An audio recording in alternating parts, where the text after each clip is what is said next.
Portsmouth, Inglaterra, 1980. Una niña de apenas 5 años, hija de un escultor inglés, nunca había salido del Reino Unido. Jamás había visto películas americanas o francesas. No tenía acceso a libros sobre otros países.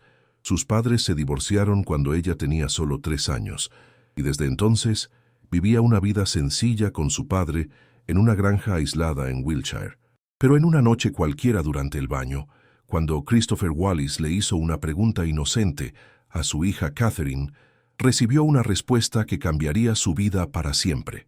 En apenas 15 minutos, esa niña de 5 años describió, con una riqueza de detalles imposible, una vida entera que jamás podría haber conocido.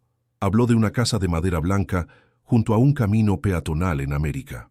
Describió gallinas ruidosas, huevos recogidos en la paja y un cochecito de bebé en forma de cesta con ganchos en el borde. Mencionó a un leñador que vivía con ellas, una escuela misionera francesa y profesores severos que vestían trajes negros con chalecos y camisas azules. ¿Cómo podía una niña inglesa de 5 años saber sobre los camiones de Coca-Cola de los años 20? ¿Cómo podía describir con precisión los cochecitos de bebé de un siglo atrás? ¿Cómo podía hablar de grandes almacenes usando una terminología específicamente americana, cuando ni siquiera los adultos británicos usan esa expresión? La pregunta que su padre le hizo fue simple: ¿quién crees que eras antes de ser tú misma? La respuesta de Catherine fue tan detallada, tan específica, tan imposible de ser inventada por una niña, que 3 investigadores diferentes pasaron más de una década investigando sus afirmaciones. Lo que descubrieron desafía todo lo que sabemos sobre la memoria, la conciencia y la naturaleza de la existencia humana. Esta es la historia científicamente documentada de Catherine Wallis, una de las niñas más estudiadas en el campo de la investigación sobre vidas pasadas. Prepárate para cuestionar todo lo que crees sobre la continuidad del alma humana. Catherine Wallis nació el 27 de marzo de 1975 en Portsmouth, Inglaterra. Sus padres, Christopher Wallis y Crystal, representaban una familia británica típica de la década de 1970. Christopher era escultor y profesor, un hombre creativo e intelectualmente curioso. Crystal trabajaba como enfermera. La familia no tenía conexiones con Francia, América o Canadá. Nunca habían viajado fuera de Inglaterra y sus círculos sociales eran completamente locales. Cuando Catherine tenía solo 3 años, sus padres se divorciaron. La pequeña pasó a vivir exclusivamente con su padre, creando un vínculo extraordinariamente cercano con Christopher. Desarrollaron una rutina especial: inventar y contarse historias el uno al otro durante los baños nocturnos, antes de que Catherine se fuera a la cama. Era un momento de pura creatividad y conexión entre padre e hija. Christopher siempre supo que su hija poseía una imaginación excepcional. Las historias que Catherine inventaba eran ricas, detalladas y sorprendentemente maduras para su edad. Mientras él creaba narrativas sencillas sobre mesas, sillas y objetos comunes, ella construía mundos fantásticos llenos de joyas, oro, alfombras lujosas y ventanas iluminadas. Sus habitaciones imaginarias eran extremadamente elaboradas, repletas de pasadizos misteriosos y escaleras que parecían no tener fin. La familia se mudó varias veces durante la infancia de Catherine. Primero de Portsmouth a Edimburgo, en Escocia, luego de vuelta al sur de Inglaterra, estableciéndose finalmente en la granja de la abuela paterna en Wiltshire. Era un ambiente rural y aislado, donde Catherine tenía poco contacto con otros niños o influencias externas. La televisión era limitada, los libros sobre países extranjeros eran inexistentes en casa y la educación formal aún no había comenzado. Catherine desarrolló el habla normalmente a los 2 años, demostrando una inteligencia por encima de la media desde temprano. Pero nada en su desarrollo inicial sugirió lo que estaba por venir. Era una niña sensible, con una madurez emocional precoz, pero esto podría explicarse por el divorcio de sus padres y la especial cercanía con su padre. El entorno en el que Catherine creció era completamente inglés. La granja en Wiltshire, donde vivían con la abuela paterna, representaba la Inglaterra rural tradicional. No había ninguna exposición a la cultura americana, francesa o canadiense. La familia asistía a la iglesia local, Mantenía costumbres típicamente británicas, y Catherine no tenía acceso ni siquiera a programas de televisión extranjeros. Fue en este contexto de total aislamiento de influencias externas que, a los 5 años, Catherine estaba a punto de revelar memorias imposibles de una vida que jamás podría haber conocido.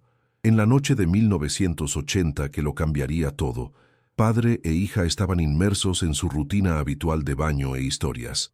Habían pasado un tiempo considerable jugando a imaginar habitaciones, explorando mentalmente pasadizos y puertas misteriosas. Catherine, como siempre, creaba ambientes mucho más elaborados que su padre, repletos de detalles sorprendentes para una niña de 5 años. Cuando salieron de la bañera y comenzaron a secarse, Christopher hizo una pregunta que nunca antes había hecho.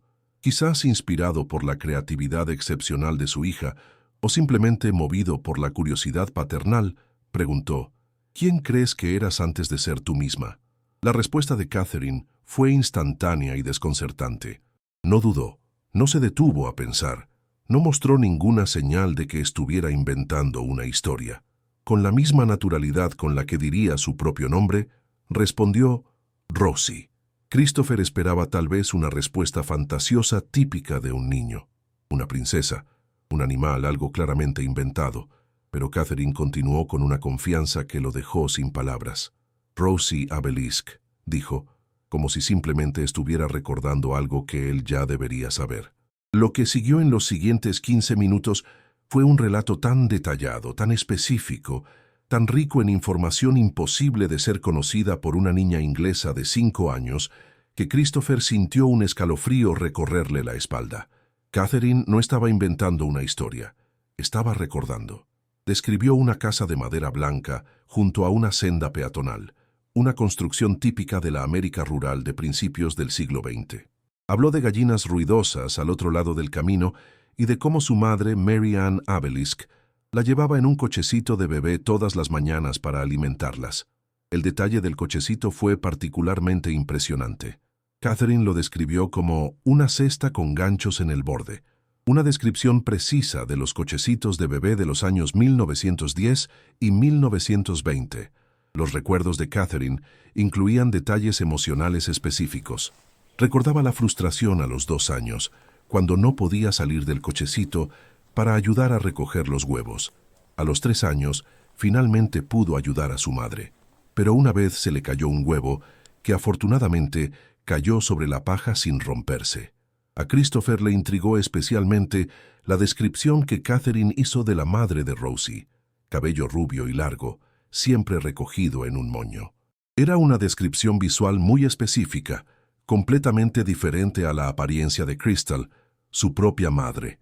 Cuando Catherine mencionó que el padre de Rosie estaba muy lejos, en Inglaterra, y que ella visitó Inglaterra a los 6 años, pero no hablaba inglés, porque hablaban francés aunque estuvieran en América, Christopher se dio cuenta de que estaba ante algo extraordinario. Una niña inglesa de 5 años jamás inventaría una situación lingüística tan compleja e históricamente plausible. Pero fue cuando Catherine comenzó a hablar de la escuela que Christopher comprendió realmente que algo imposible estaba sucediendo ante sus ojos. Catherine continuó su relato con una fluidez que dejó a Christopher completamente desconcertado. Mencionó que asistía a una escuela que llamaba Ecomisi, pronunciando con dificultad lo que claramente intentaba ser École Missionnaire. Christopher, con su formación cultural, reconoció de inmediato el intento de su hija por pronunciar palabras en francés, aunque ella nunca había estado expuesta al idioma. La descripción de la escuela fue extraordinariamente detallada. Catherine habló de profesores muy severos, en su mayoría hombres que vestían trajes negros con chalecos y camisas azules.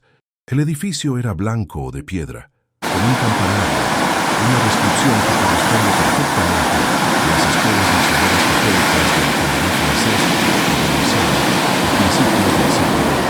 Pero lo que más impresionó a Christopher fue el sufrimiento emocional que Catherine demostró al describir su propia escuela. Con lágrimas en los ojos, contó cómo los otros niños se reían de ella por usar ropa de payasos que sonaba posible, pero solo hasta aquí. El dolor en la voz de la niña era palpable, como si estuviera reviviendo una humillación real, no inventada pensando en la fantasía. Christopher notó un paralelismo perturbador. Catherine siempre había sido extremadamente sensible a cualquier forma de vida. Era una característica notable de su personalidad, y ahora estaba describiendo una situación similar vivida por Rosie. La narrativa tomó un rumbo aún más específico cuando Catherine habló de la pobreza de la familia. Mencionó a un leñador que vivía con ellas y ganaba dinero vendiendo madera. Cuando Christopher le preguntó cómo transportaban la madera, Catherine respondió sin dudar.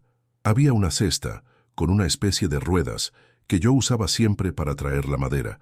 Era como una carretilla, pero con una cesta. Esta descripción de equipos rurales de principios del siglo XX estaba completamente fuera del conocimiento de una niña inglesa de los años 80. Catherine nunca había visto una carretilla, y mucho menos el tipo de cesta con ruedas que se usaba para transportar madera en las granjas americanas décadas antes de que ella naciera. Christopher comenzó a anotar todo frenéticamente, dándose cuenta de que estaba documentando algo potencialmente extraordinario. Su formación intelectual le hacía cuestionar constantemente si Catherine estaba inventando, pero la coherencia, los detalles específicos y la naturalidad con la que hablaba de su vida como Rosie desafiaban cualquier explicación convencional. La niña prosiguió hablando del viaje a Inglaterra a los 6 años para visitar a su padre. Describió la emoción de saltar del tren a sus brazos y cómo fue la mejor época, porque todo era muy interesante. Pero también mencionó que después de regresar, todo volvió a ser como era, una referencia melancólica a la pobreza familiar. Catherine usó una expresión particularmente intrigante al hablar de los grandes almacenes en la ciudad cercana. Christopher reconoció de inmediato que esta no era una expresión británica. En el Reino Unido, incluso las tiendas grandes se llaman simplemente tiendas, shops. Grandes almacenes, department stores, es una terminología específicamente estadounidense. Cada detalle que Catherine añadía parecía construir un cuadro coherente de una vida vivida en la América francófona de principios del siglo XX. La precisión histórica, la coherencia cultural y la riqueza de detalles imposibles de ser conocidos por una niña inglesa comenzaban a formar un caso que desafiaría a los investigadores durante décadas. En 1982, 2 años después de las primeras revelaciones de Catherine, el destino puso el caso en manos del hombre más cualificado del mundo para investigarlo, el Dr. Ian Stevenson, de la Universidad de Virginia, quien había dedicado su carrera científica al estudio riguroso de casos de reencarnación. Cuando la BBC entrevistó a Stevenson sobre sus estudios paranormales, Christopher Wallis decidió escribirle al investigador. La carta de Christopher, con matasellos del 21 de julio de 1982, contenía el relato detallado que había anotado inmediatamente después de que Catherine contara su historia. Stevenson, acostumbrado a recibir cientos de cartas sobre supuestos casos paranormales, quedó inmediatamente intrigado. La edad relativamente avanzada de Catherine cuando comenzó a recordar 5 años en lugar de los típicos 2 o 3, inicialmente le preocupó. Los casos genuinos generalmente se manifiestan muy temprano. Pero 3 elementos específicos hicieron que Stevenson incluyera a Catherine en sus estudios científicos oficiales. Primero, la extraordinaria estabilidad de los recuerdos a lo largo de los años, detalles que permanecieron consistentes sin contradicciones significativas. Segundo, la férrea insistencia de Catherine en que sabía diferenciar sus historias inventadas de los recuerdos reales de Rosie. Tercero, la riqueza de detalles culturales e históricos imposibles de ser conocidos por una niña inglesa. Stevenson desarrolló una metodología rigurosa para el caso de Catherine. Estableció correspondencia regular con Christopher, haciendo preguntas específicas para poner a prueba la consistencia de las afirmaciones. Organizó entrevistas grabadas a través de la BBC con June Knox Maurer, una periodista experimentada y entrenada para detectar inconsistencias en testimonios infantiles. El doctor Nicholas McLean Rice, colega de Stevenson, fue enviado personalmente a Inglaterra para entrevistar a Catherine en la granja de Wiltshire. Estas entrevistas se llevaron a cabo con una metodología científica rigurosa, grabadas y transcritas palabra por palabra, para su posterior análisis. Durante más de una década, Stevenson mantuvo una documentación meticulosa del caso. Aplicó técnicas de investigación desarrolladas específicamente para casos de reinterpretación, verificación de la consistencia temporal, análisis del conocimiento humano, eliminación de fuentes convencionales de información y evaluación de rasgos de comportamiento correspondientes. Si estás siguiendo esta investigación y te sientes tan intrigado como estos científicos, suscríbete al canal porque tenemos muchos más casos extraordinarios documentados por la ciencia para compartir. Activa la campanita para no perderte ningún descubrimiento que pueda cambiar tu perspectiva sobre la vida de la mente. Stevenson eliminó sistemáticamente las explicaciones convencionales.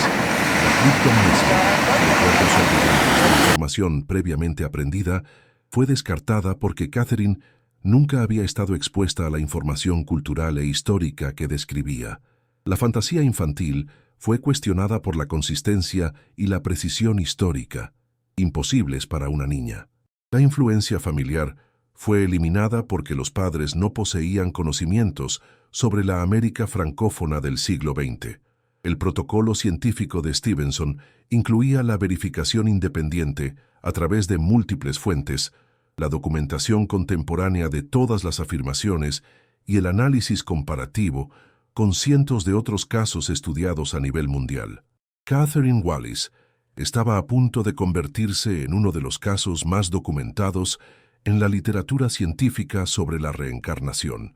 Las investigaciones históricas revelaron aspectos fascinantes que validaban elementos específicos de los recuerdos de Catherine. Su descripción de los camiones de Coca-Cola en la América rural correspondía precisamente al periodo histórico que ella había descrito inconscientemente. La Coca-Cola se produjo por primera vez en 1885 y comenzó a venderse en botellas poco después, pero la distribución motorizada solo se inició en la década de 1910, ganando escala después de 1920.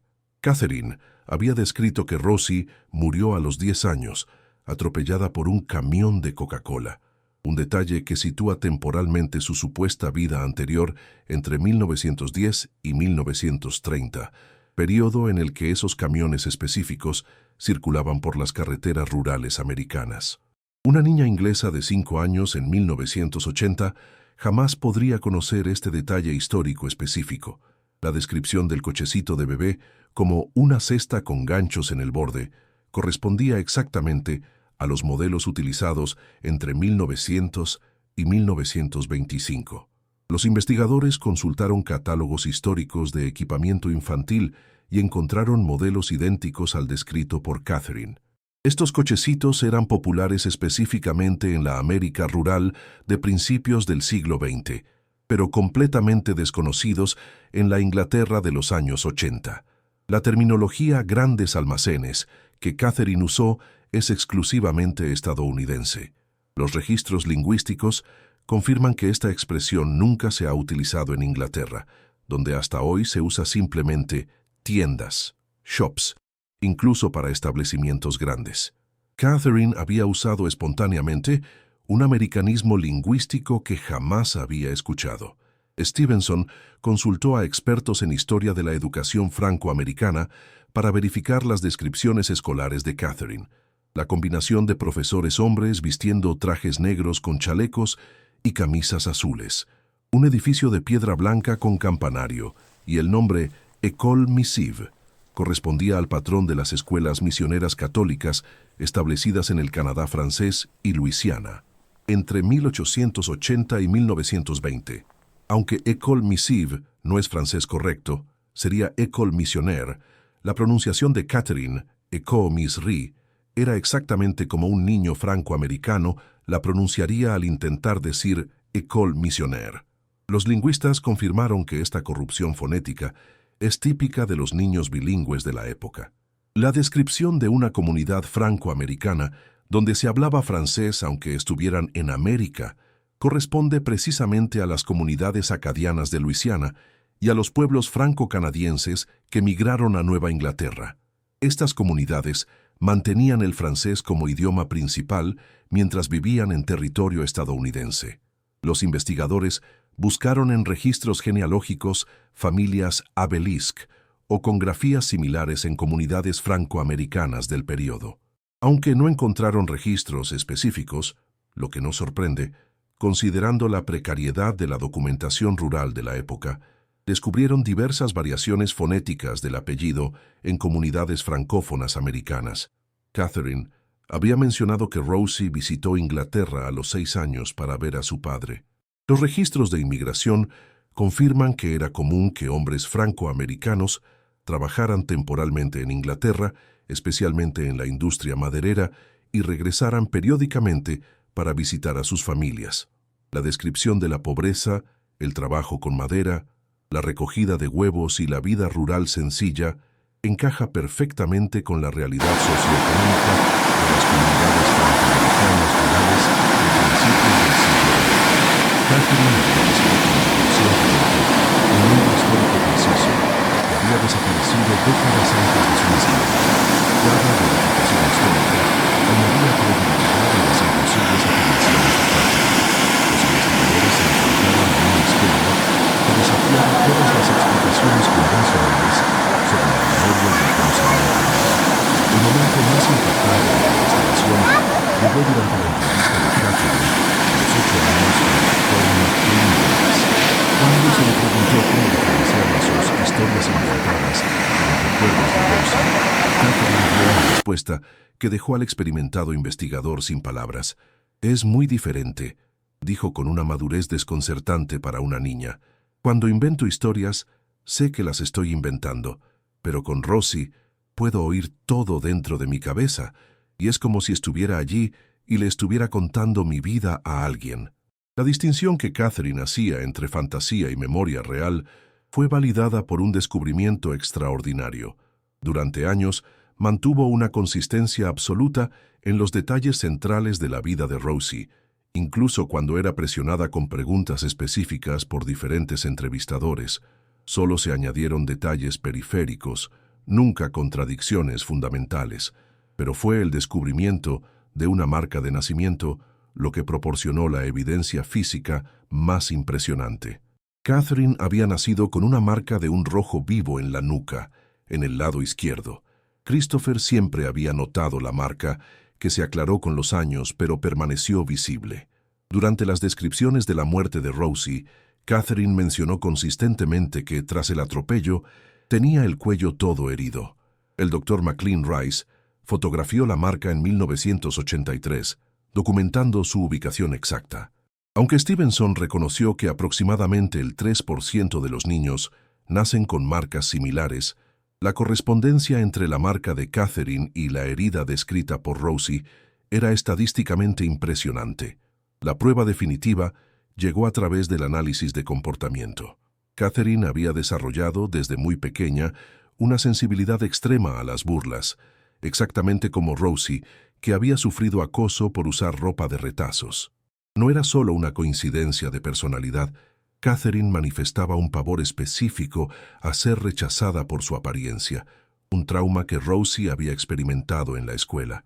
Más impresionante aún, Catherine mantuvo, hasta los 10 años, un miedo intenso a morir. Le confesó a su padre que sentía terror de llegar a los 10 años, exactamente la edad a la que Rosie había muerto. Cuando cumplió 10 años sin morir, el miedo desapareció por completo. Durante sus últimos años recordando a Rosie, Catherine describió una experiencia perturbadora. «A veces, cuando estoy en la cama, siento como si estuviera caminando hacia atrás, hacia la época en que tenía 10 años, y luego voy hacia adelante, cuando tengo 7 años, sigo retrocediendo a la época de mi otra vida, y ella sigue volviendo a esta vida».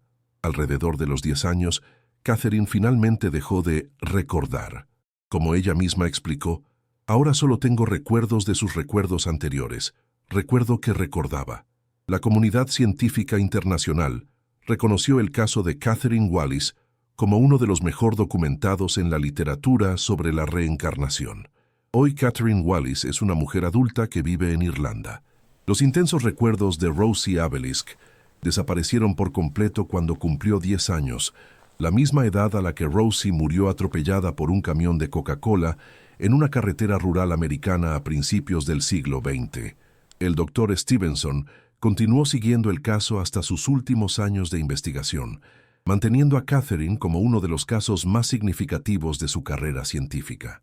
Christopher Wallace, ahora un hombre mayor, guarda cuidadosamente todos los registros originales de las declaraciones de su hija. Las notas tomadas inmediatamente después de aquella noche de baño en 1980 permanecen como testimonio de un fenómeno que desafía nuestra comprensión básica sobre la conciencia y la memoria. El impacto del caso Catherine trascendió los círculos académicos. 3 universidades diferentes, Virginia, Princeton y Edimburgo, incluyen su caso en cursos sobre la conciencia y los fenómenos anómalos. Su historia ha influido en una nueva generación de investigadores dedicados al estudio científico de experiencias que sugieren la continuidad de la conciencia. La familia nunca se benefició económicamente de la fama científica del caso. Christopher siempre insistió en que compartía la historia solo para contribuir a la comprensión humana sobre los misterios de la existencia. Catherine, por su parte, se desarrolló como una joven normal, sin traumas ni obsesiones relacionadas con sus experiencias infantiles. El doctor Stevenson, antes de fallecer, clasificó el caso de Catherine Wallace entre los 15 casos más convincentes que estudió en 5 décadas de investigación. Aunque nunca se encontró personalmente con Catherine, ella vivía con su madre en Irlanda. Cuando él finalmente visitó Inglaterra, considera la documentación suficientemente rigurosa para extraer conclusiones científicas. El caso plantea preguntas profundas sobre la naturaleza de la conciencia humana. Si Catherine realmente vivió como Rosie la realiza, esto sugiere que la muerte no es el fin absoluto de la existencia humana. Si sus recuerdos fueron producto de algún fenómeno no desconocido, esto indica capacidades de la mente humana mucho más allá de lo que la ciencia nos puede explicar. Espero que la historia de Catherine Wallace haya tocado tu corazón tanto como tu corazón. Aquí en el Círculo de Lectores creemos que cada uno tiene un valor único y extraordinario.